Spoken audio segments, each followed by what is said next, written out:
grapevines coming in nicely.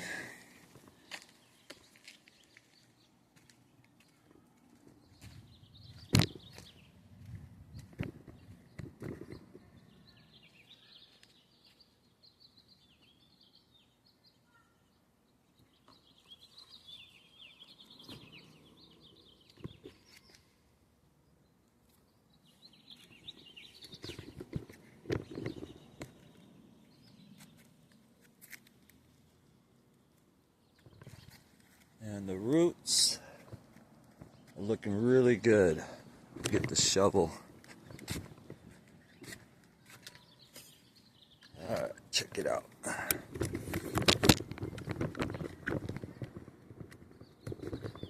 I was digging over here.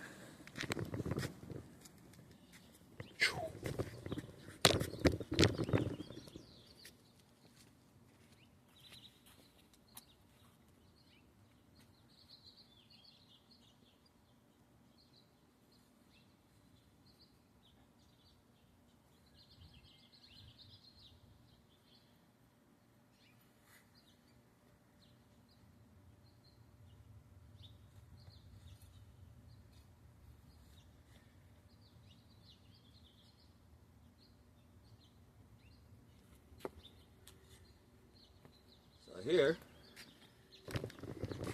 what you're looking at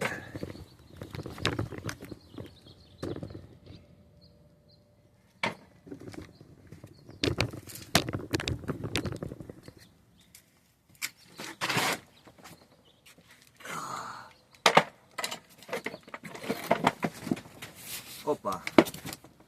Yeah.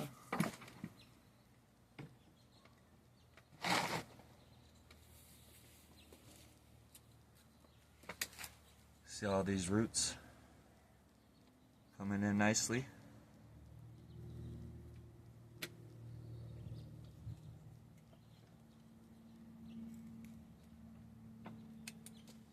Cleaned her up.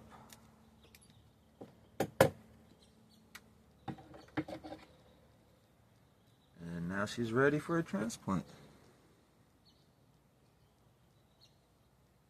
I'm actually going to lay her down in the ground, hoping to have more vines coming through. Keep it propagating.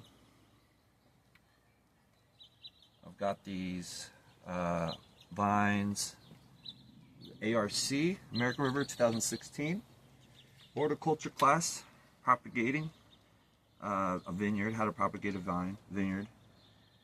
And then the previous owner had a vine in the back that I transplanted and put it out here. So a few things that I've got to get started on this transplanting. Question is, where am I going to plant these vines?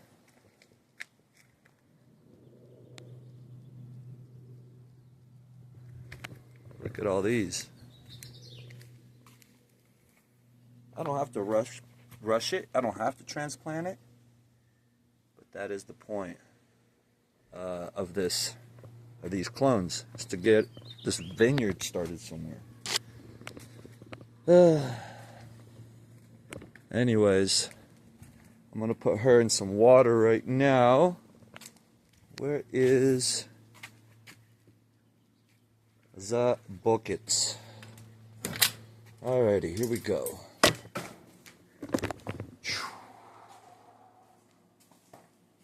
I need a bucket. Alright.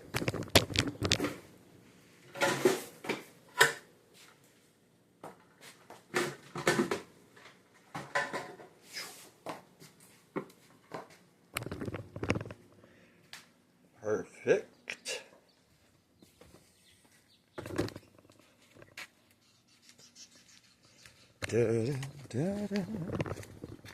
All right.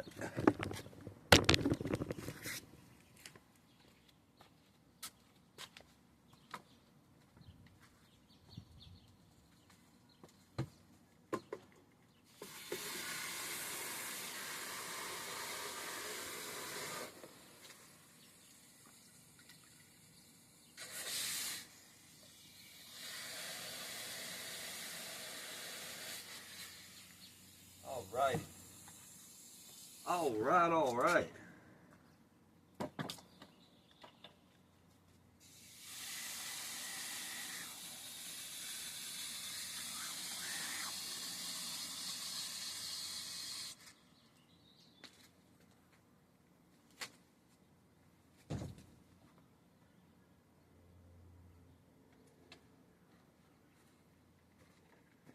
Here's some other cuttings. You got fig.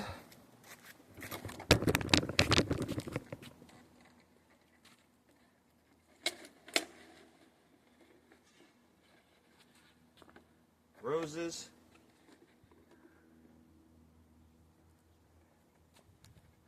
Check this out.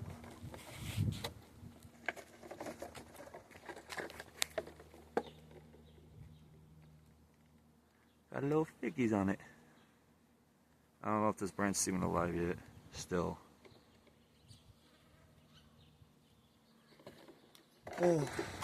Alright. Oh, here's another figgy. Oh yeah, the roots, you can tell are coming in slowly.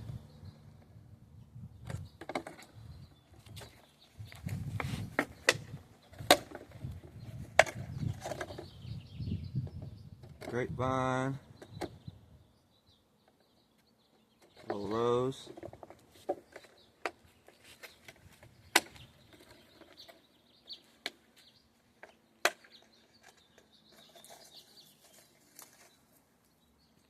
Alright.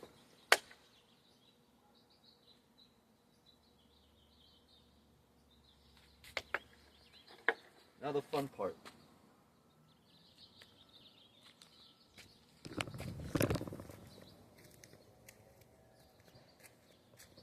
So the point of the fabric pots is more air, and that's what roots need, obviously. And then the penetration, you're hitting all, you're hitting the whole pot. You're hitting the whole depth of it. And then the other part about the fabric pot is I'm building soil. Soil needs time to get activated. And so instead of me starting off the farming season with not active clay that I'm working with, or for example, I mixed in some horse poop, some of this horse bedding, perlite, peat moss.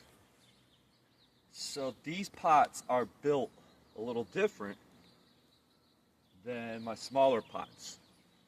And for that reason, or why you ask, is this pot is built for propagation, for the vines, for fruit trees, starting seeds. The length of the pot is allowing you to have room for that taproot to extend.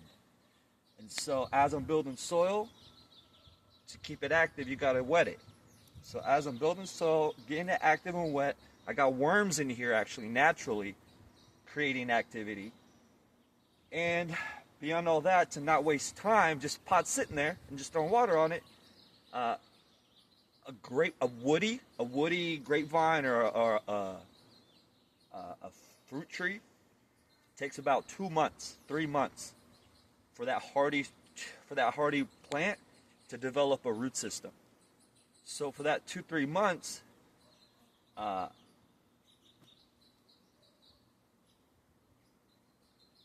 I'm activating this pot, creating a whole nother plant. As you can tell, there's like 12 grapevines in here. So a lot going on that you don't understand until somebody explains it to you. And so now my job is to use this soil. Well, okay, so hold on. So they created roots during the winter. Well, not during the winter. They needed a time to just sit in a pot for 2 months to soften up the tissue, and then it slowly starts developing the root system. So for that winter, during the winter, I've had them sitting in these pots for 2 months, and now they're ready to get out of this pot And now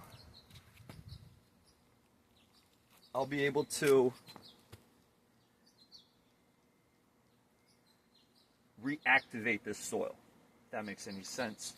So I'm honestly still experimenting and learning the concept of fabric pots, specifically tall pots, and then how can you benefit using a fabric pot instead of having plastic, which I'm not against plastic, but it'll be nice if we can slowly go more for fabric beyond it being able to be just folded or rolled up for storage. Biodegradable hemp, and that's going to be a lot stronger fabric. So there's a few things that we're just now experimenting, and I called the company where I got this, and because of the tariffs, they're almost going out of business. So my project has slowed down with these pots, and I wanted bigger. These are 50-gallon talls. I want something that I could just, nice and round. It'd be fun to even have a custom print for your business, logo, whatever. And they're going to be American made. It would be awesome to start a fabric factory. That would be my big move with all this business incentives now, and America becoming great again. So yes, I'm gonna start popping those vines out and then start transplanting them in these little pots wherever I feel like. I'm gonna be doing now what I did there. I'm gonna be doing it now a little longer, because now I'm gonna have one vine in each pot, and that root system is gonna be developing down there while I'm still playing with stuff up top. These are my little candy babies. Was checking the seed start. Fantastic seed start. Very, very impressed. Very strong, healthy roots. Anyways, time to get to work. As you can see, the grapevine in here. Another grapevine. Now this grapevine is a cool concept. This pot, I don't know if you guys could see it, there's a pot. There's a pot inside of a pot. Now this pot is about yay high, 2 feet. And I've been growing this vine, obviously, in it. And then instead of me having, like plastic, having to take it out, I just set it right in this pot. Now, the cool part, I don't want to ruin the soil. It's nice and perfect. But I really wanted to pull this out and show you. Ooh, that's tight. Anyways, there's another one. Another potski.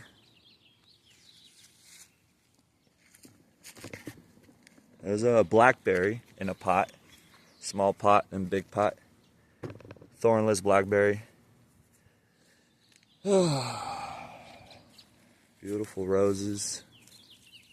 So much going on. Very, very excited for this garden season. I've really wanted to transplant literally everything somewhere on a farm.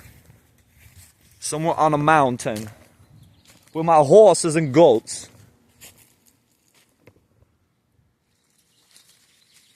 Lunix lettuce.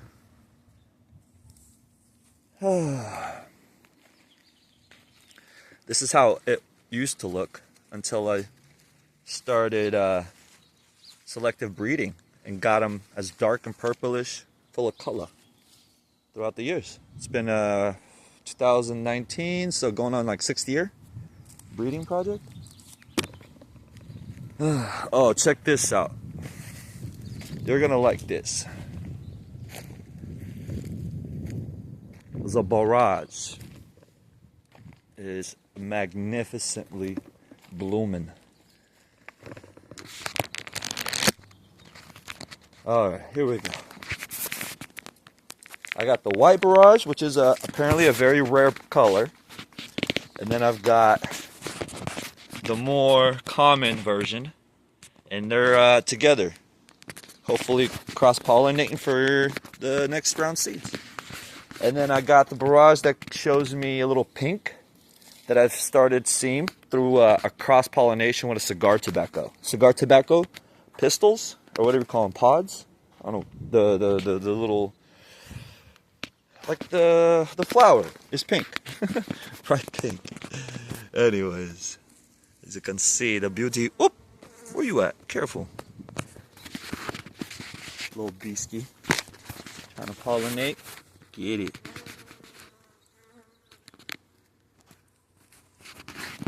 They love this flower. That was another big reason I wanted to start working with barrage for bee pollination. We're losing a lot of bees. Magnificent. Yeah, barrage is so gorgeous. Helps with women's cycles, periods, and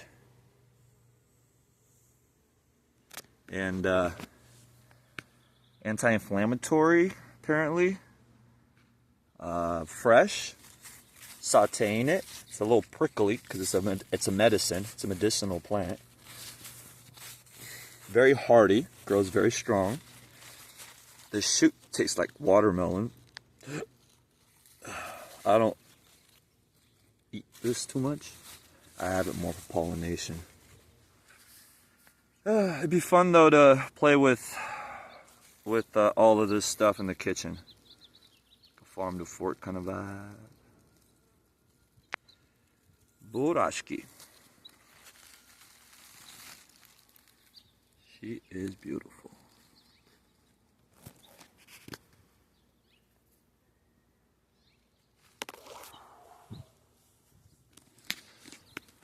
Well, hopefully y'all enjoyed the video.